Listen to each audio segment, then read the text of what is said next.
Your task will not be an easy one. Your enemy is well-trained, well-equipped, and battle-hardened. There is not a liberal America and a conservative America.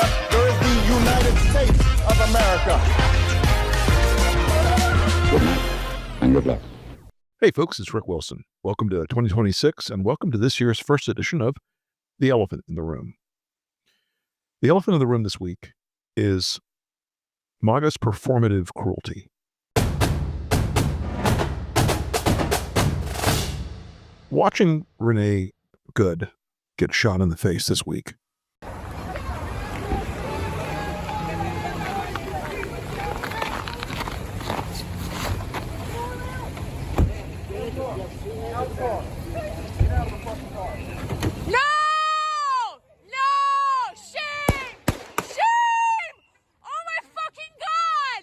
Led to a reaction from the MAGA world that you could have predicted.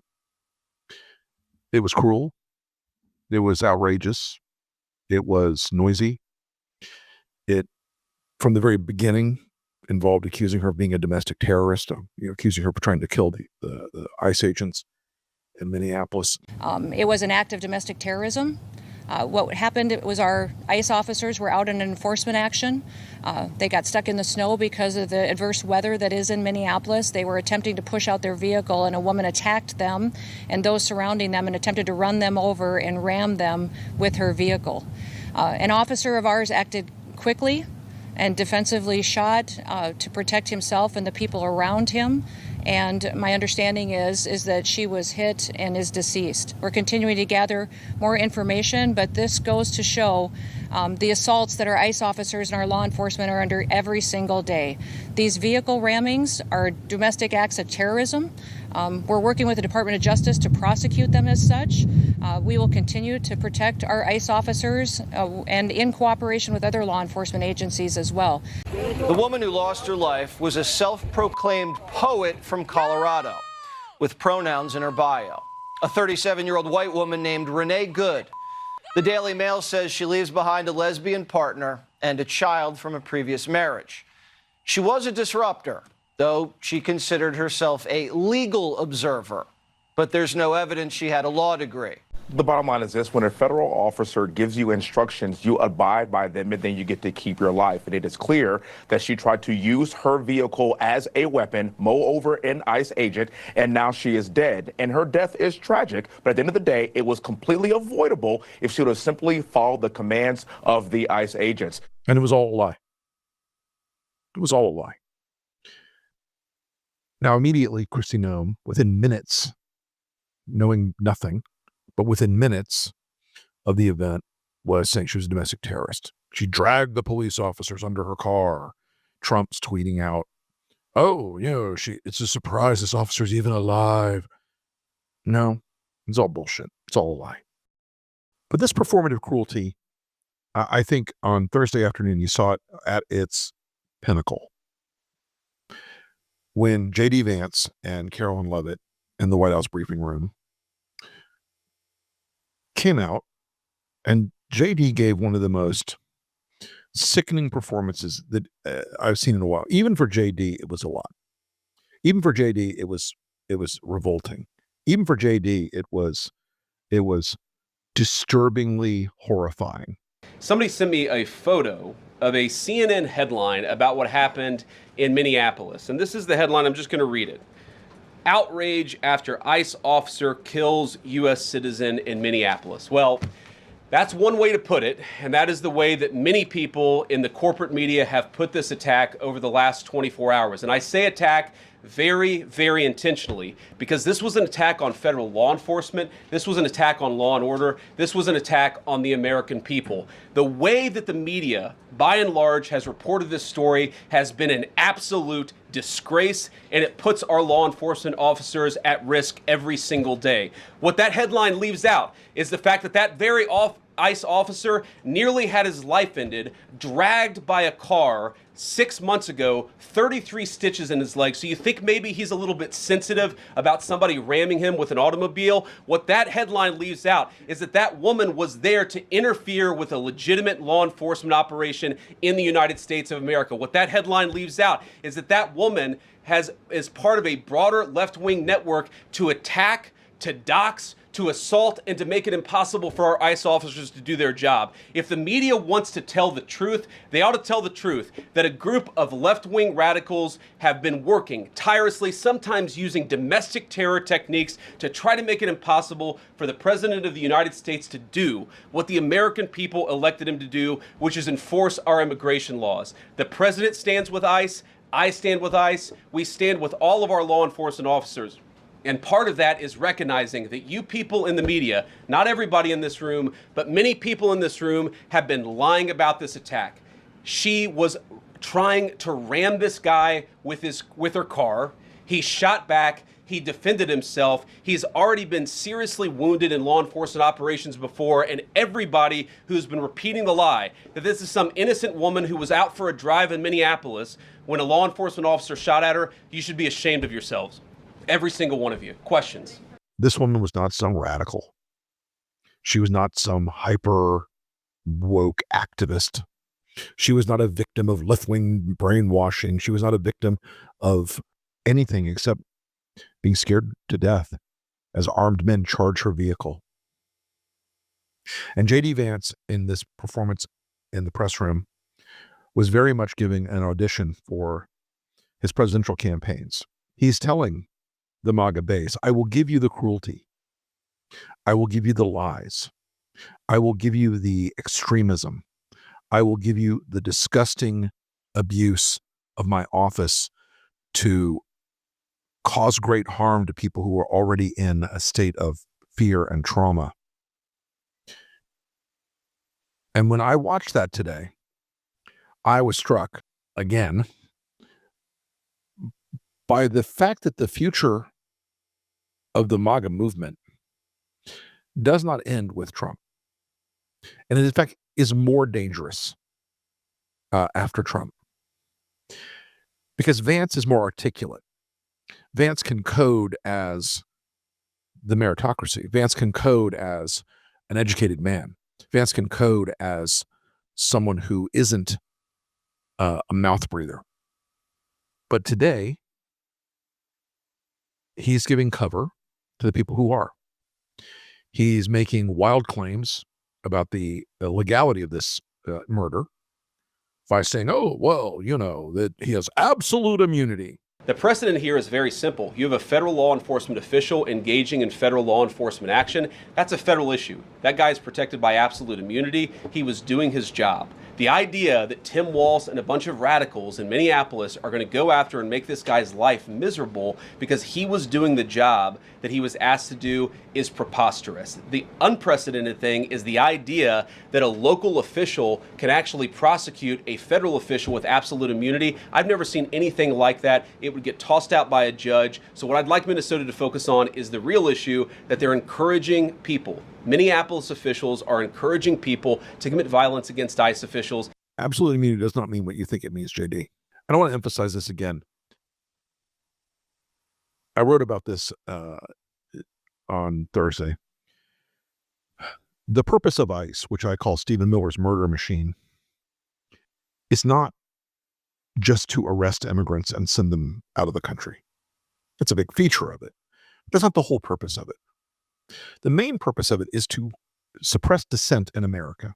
Because what Vance was saying today from that podium, and what Miller has said repeatedly, is that any opposition to ICE, any opposition to Trump, any opposition to anything that Trump says or wants is domestic terrorism. Any opposition to the roundups, to the abuse of power, to DHS storming into restaurants and churches and daycare centers and hospitals and arresting people because of Stephen Miller's weirdo white supremacist fantasy. Vance was telling you he's all in on this. He's 100% in on this message. He's 100% in on this operation. He's 100% in on defending the utterly indefensible acts that happened in Minneapolis on Wednesday. That idea that the Vice President of the United States is willing to play a game he knows is a lie. That the Vice President of the United States is willing to go out there in the White House briefing room and accuse a murdered woman of being a terrorist, and accuse a murdered woman of causing her death, and accuse a murdered woman to accuse Renée Good of putting those officers in danger where they are the only danger. They are armed, they are brutal, they are cruel, they are masked. And the fact of the matter is, when you saw not the shooter, but the first officer run up to her car, grab her door, start screaming, "Get the fuck out of the car."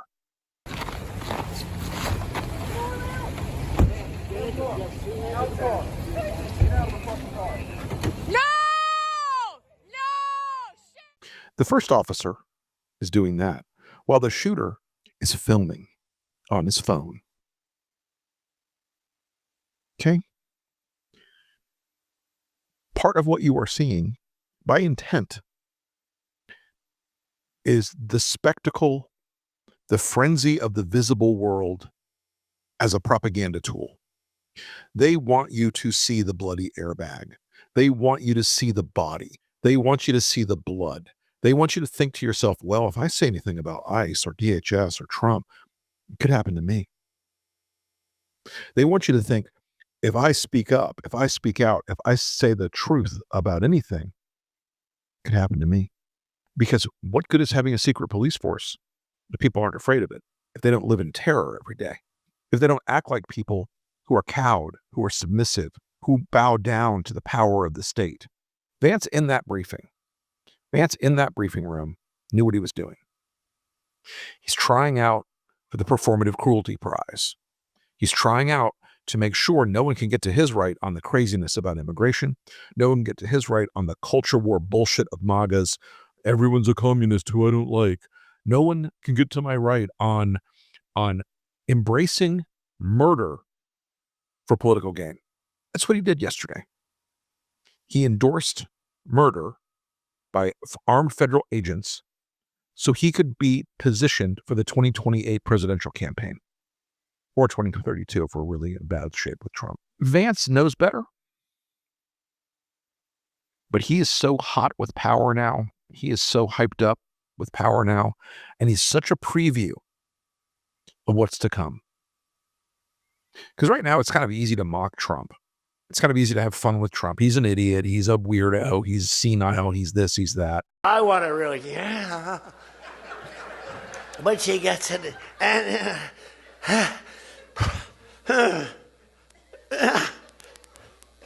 drops the thing. But a guy like J.D. Vance, who knows better, is more dangerous. A guy like J.D. Vance, who is all in on Stephen Miller. I think the ideal solution would be to cut off their fingers. I don't think it's necessary to kill them entirely. We're not a barbaric people. We respect life. Therefore, torture is the way to go. Because torture people can live. Torture is a celebration of life and human dignity. We need to remember that as we enter these very dark and dangerous times in the next century. And I only hope that many of my peers and people who will be leading this country will appreciate the value and respect that torture shows towards other cultures. And all in on the hate and all in on the terror for political reasons. Who is more astute about the MAGA base's creepy, low-scale hatred of everyone and everything. You know, there's a narrative that the right was very good at using for a long time. And then when I was a Republican media consultant, I sure as fuck used it. A lot. And it was the hero cops versus the liberal embrace of criminals. And you know what? 99% of the cops in this country do their job. They're straight up the line guys. But, cops kill somebody every couple of days in this country. And good departments struggle to make it better. They struggle with training. They struggle with trying to get the right recruits. They try to do the right thing as people who have a tremendous power in our society. The state empowers police at the local, state, and federal level to use lethal force. And again, most of these departments and the vast majority of cops, they're not bad people. It doesn't take many. It doesn't take many to abuse that power. In the old days, conservatives, and I've seen a lot of conservatives, including the gentry conservatives who are somewhat distancing themselves from Trump on Venezuela and some other things. That narrative has got such a hold on them. The cops can't possibly do something wrong. And, it was conservatives, my brand of conservatives, the old school guys, who were always afraid of the power of the state being abused, being turned against the people, especially when it came to speech and expression. The purpose of ICE is not just to arrest immigrants. It is to make you scared. It is to remind you that the President of the United States and the Vice President of the United States and Stephen Miller have a secret police force that can kick down your door, that can pull you out of your car, that can drag you into the street, that can beat you without accountability as an American citizen, and can kill you. And they'll defend you if you kill somebody. What do you think that guy's thinking right now that shot that woman, that ICE agent? He's not thinking, dear God, I will never be the same. My life is never going to be the same after this moment. I can't believe what I've done. He's not thinking that. He's thinking, ha ha, got away with it. Showed that libtard. He's thinking, I've got absolute immunity. You know why he's thinking that? Because the vice president said it from the podium in the White House today. The precedent here is very simple. You have a federal law enforcement official engaging in federal law enforcement action. That's a federal issue. That guy is protected by absolute immunity. He was doing his job. I got to say, I'm not a lawyer. I don't pretend to be a lawyer. But if I were a state attorney general, and this happened in my state, you can bet your ass I'd be running an investigation of it, because while cops have quote-unquote absolute immunity in the minds of J.D. Vance, in the eyes of the law in most places, they do not. In the eyes of the law, this man may have some level of immunity, but it isn't absolute. And if I was the attorney general of the great state of Minnesota, I'd try to bring charges. If I was the attorney general of any other state where these guys have been out there doing the same thing, try to bring charges. I want to go back to my pocket constitution bros in the Republican Party. Remember you guys when you carried the little pocket constitutions around? This is my guidebook. This and the Holy Bible. All you pocket constitution bros out there who used to scream about the 10th Amendment. States have rights and this and that. Do they? Do actions that involve federal agents in a state not fall into the area where states should have rights to prosecute them? There's been a lot of video analysis now of this moment. A lot. More is coming. And the MAGA side and the Republicans are clinging to one long-distance shot, rather blurry video to claim the cop was in danger. He was not. The other videos that are clearer and closer show that he was not in the path of the vehicle, and she was in fact turning the vehicle away to avoid hitting him. On Wednesday, in Minneapolis, a federal agent fatally shot a motorist, 37-year-old Renée Nicole Good. Trump administration officials said these were, quote, defensive shots, fired because the officer was being run over. And a woman attacked them and those surrounding them and attempted to run them over. But our analysis of bystander footage, filmed from different angles, appears to show the agent was not in the path of the victim's SUV when he fired 3 shots at close range. Here's how events unfolded. Moments before the shooting, the victim's maroon SUV is stopped in the middle of the street. Multiple unmarked federal vehicles are idling nearby. Secretary Nome alleged the motorist, quote, was blocking the officers in. Bystanders are blowing whistles and yelling at federal agents. Go home to Texas! Then, federal vehicles start moving toward the maroon SUV, with sirens and lights blaring. A federal agent films the scene on his phone. The driver rolls forward slightly, turning left, then stops and waves for others to go ahead. 2 agents exit this silver pickup and walk toward the vehicle. Moments later, shots are fired. Let's look at the scene again more closely. This is the agent who shoots the driver. He walks around the car filming and disappears from view. Other agents pull up and order the driver to exit her vehicle. One of them grabs at the door handle and reaches inside. The SUV reverses, then turns right, apparently attempting to leave. At the same time, the agent filming crosses toward the left of the vehicle and grabs his gun. He opens fire on the motorist and continues shooting as she drives past. The moment the agent fires, he is standing here, to the left of the SUV, and the wheels are pointing to the right, away from the agent. This appears to conflict with allegations that the SUV was ramming or about to ram the officer. President Trump and others said the federal agent was hit by the SUV, often pointing to another video filmed from a different angle. And it's true that at this moment in this grainy low-resolution footage, it does look like the agent is being struck by the SUV. But when we synchronize it with the first clip, we can see the agent is not being run over. In fact, his feet are positioned away from the SUV. She wasn't moving at 10 or 15 miles an hour. She was moving at about 1 mile an hour. She was barely out of park. He pulled his service weapon out, shot her once through the windshield. At what looks like, and I'm not a forensic expert, but I'm a very experienced firearms guy, at an angle that looks like, if the point of her Honda Pilot was 12, that he was about at 10.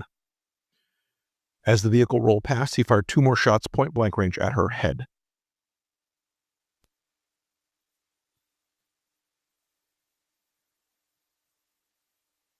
Donald Trump referred to her screaming wife as a noisy protester, professional agitator, something to that effect. And while the crime of murder is horrible in and of itself, they knew what they were dealing with. They knew this wasn't an Al-Qaeda terrorist or a Trendy Agua bad guy. They knew what that was. It was a suburban mob in a Honda Pilot with fucking stuffed animals for her children on the dashboard. And you know what?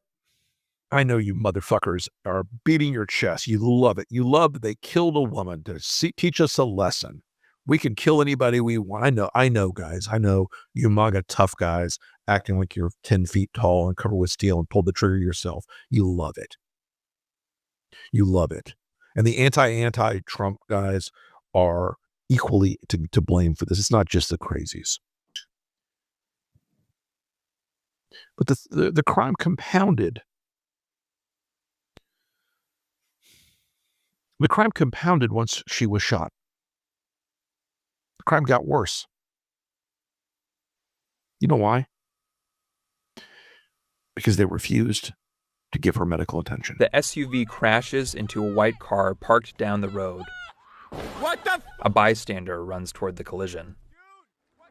The federal agents on scene do not appear to rush to provide emergency medical care. Eventually, the agent who shot the motorist approaches the vehicle. Seconds later, he turns back around and tells his colleagues to call 911. Shame! You shot someone! You shot someone! Agents block several bystanders who attempt to provide medical care, including one who identifies himself as a physician. Can I go check a pulse? No! Back up! Now! I'm a physician! I don't care. At the same time, several agents, including the agent who opened fire, get in their vehicles and drive off, apparently altering the active crime scene. The cop who shot her, and I've seen two different names. I'm not going to use the names that I've seen. I haven't confirmed it as of this recording. The cop who shot her sauntered over to the vehicle. There's video. He just strolls over there. Doop, doop, doop, doop, doop, doop. Looks inside. Walks back. Takes about 30 paces back before he says, "Somebody call 911. When a physician arrived on the scene and asked to give Renee good aid, they said no, and fuck you. Get the fuck back. Can I go check a pulse? No! Back up! Now! I'm a physician! I don't care. You know why? Because the ICE guys were working with their bosses at that very moment, trying to get the message straight. Calling DC, calling Stephen Miller, calling Kristi Noem, calling Corey Lewandowski, calling whoever it is in their chain of command, calling Greg fucking Bovino. And they didn't let anyone treat her because they can't afford witnesses. But the world is watching. The world was very much watching today. The world saw what ICE did. They saw the murder they committed on Wednesday. They saw the killing of an American citizen on no pretense whatsoever. And this performative cruelty and performative awfulness by the MAGA media, by J.D. Vance, by Stephen Miller trolling online about it, it is the point, as Adam Serwer famously said. The cruelty is, in fact, the point. And J.D. Vance out there trying to be the biggest bitch in the block, trying to be the worst guy in America, trying to be the toughest of the tough guys in the White House briefing room on Thursday. You know, I know J.D. Vance has gone all in on MAGA. He's all in, baby. There ain't nothing, there is no daylight there. But I wonder how J.D. Vance would feel if it had been his wife. I wonder how J.D. Vance would feel if somehow Usha, a brown person, and if you think that ICE won't pick up random brown American citizens, you have not been paying any attention. I wonder what J.D. Vance would feel like if an ICE agent stopped Usha while she was trying to turn around on the street, trying to move down the street. If somebody run up to the car and grab the windowsill and you'll get the fuck out of the vehicle, some guy in a mask. I wonder how J.D. Vance would feel if the first shot went through the windshield and struck Usha in the chest. And then the next two shots struck her in the head, spattering blood and brains across the passenger compartment, across him, if he'd been in that passenger seat. Splattering blood and brains across those stuffed animals for the children that were sitting in the front of the car. I wonder how J.D. Vance would feel if Usha was dying, bleeding out, and ICE prevented a doctor, a physician, from trying to assist her. I wonder how J.D. Vance would feel if it was his kids who'd been orphaned. What we saw in that White House press briefing on Thursday was utterly repulsive. It's horrifying. And Vance will receive a political reward for it. And yes, it is in part because Vance is a shape-shifting creep. It is in part because Vance has the heroin of presidential ambition running in his brain and his veins, and there's no cure for it. It is in part because if you are around Donald Trump and Stephen Miller, you have to accept the racial hatred that drives a lot of this, and you have to accept the desire for a fascist system that punishes American citizens for dissent. I would love to tell you we are better than this as a country, but we are not. There are millions and millions of your friends and neighbors who only will see this on Fox. She will be called a terrorist. She will be called a criminal. She will be called somebody who assaulted the heroic police of ICE. But Renée Good wasn't a terrorist. She wasn't a criminal. She didn't assault the cops. She was murdered. And now this play will unwind.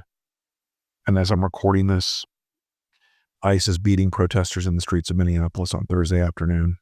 These are live shots that we're watching in Minneapolis right now. More interaction. Tricia, we're watching somebody being taken to the ground by ICE right now. Just give us a sense of what's going on here.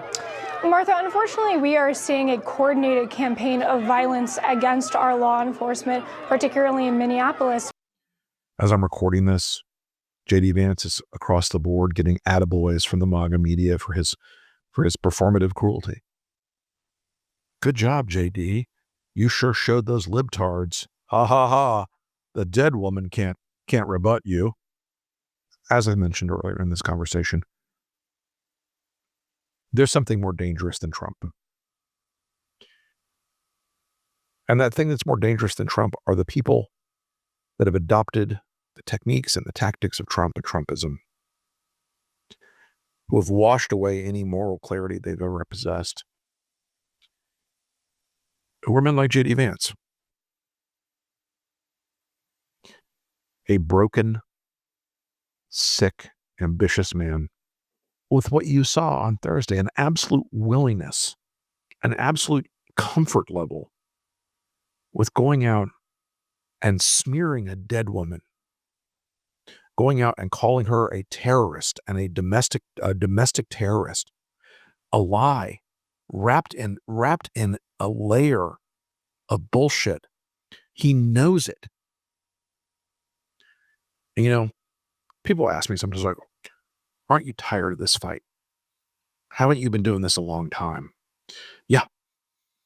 2015, I came out against Trump. Been in the fight against him every day ever since. And people ask me sometimes like, what happens when Trump dies? What happens when he dies? What do you do then? I'm like, bitch, I go write books and raise grandchildren. I go try to have a life. And I gotta say, I wish I could tell you it just goes away when Trump dies. I wish I could tell you Vance won't have a billionaire collection behind him that's going to fund the most expensive campaign in history. I wish I could tell you there were Republicans that were going to stand up today and go, fuck you, JD. Fuck you, Mr. President. Fuck you, Kristi Noem. I wish there were members of the Senate and the House that were going to say those things. But they aren't those people. You know, the standards for ICE recruits are basically rock bottom. Don't be a felon is basically it. And those low standards have attracted dangerous men, hot-headed men, men with anger, men who would have been weeded out in the police or the military because they lack the character and the honor and the judgment to behave as if the trust that has been reposed in them amateurs. This ICE agent who shot Renée Good, we will learn who he is. We will learn what kind of man he is. But what we know is that the character of the people that have come into ICE in the last year is low. Their integrity is zero. Their honor is missing. Their sense of duty to the Constitution, to the law, is utterly erased. They are loyal only to Donald Trump and Stephen Miller. And what's unfortunate is that in Washington today, the Republican majority has no character, has no honor, has no ability to uphold the law or desire to uphold the law. They will always fail. They will always give in. Some of them are racing ahead like J.D. Vance to take that reputational step where they'll be the worst of the worst. They'll be the most transgressive. They'll be the ones who will say the most evil thing. They'll be the ones who will dance on the grave of a woman whose child was orphaned. They'll be the ones to lie about what ICE does. They'll be the ones to call the victim of a murder, a state-sanctioned murder, a terrorist. You know, we were once the shining city on the hill. But that shining city on the hill now rings with gunshots of government goons, masked, anonymous, and unaccountable, killing American citizens. It rings with the sound of flashbang grenades. It rings with the reek of gas. A lot of my Democratic friends today are very angry. And they're absolutely right to be. But I will tell you one thing. When there's a Democratic majority, if you do not use the inherent contempt power of Congress to hold people accountable, you're complicit.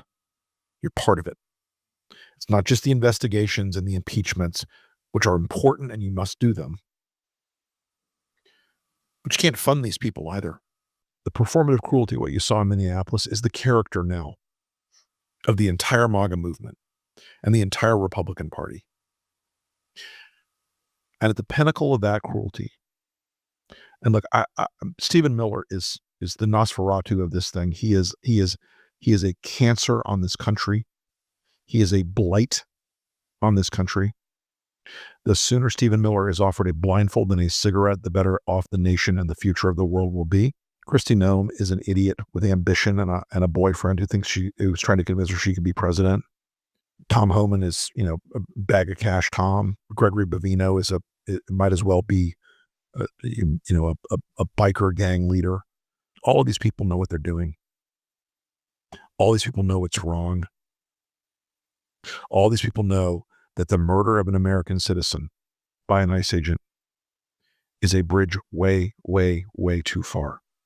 But they love it because the performative cruelty juices up Fox and it juices up their email fundraising and it juices up the base at a time when the base is dispirited, to say the least. But that cruelty is their definition now. The mocking of the dead is their definition now. The sickness that has infected them is their definition of who they are now. And that, my friends, is this week's elephant in the room.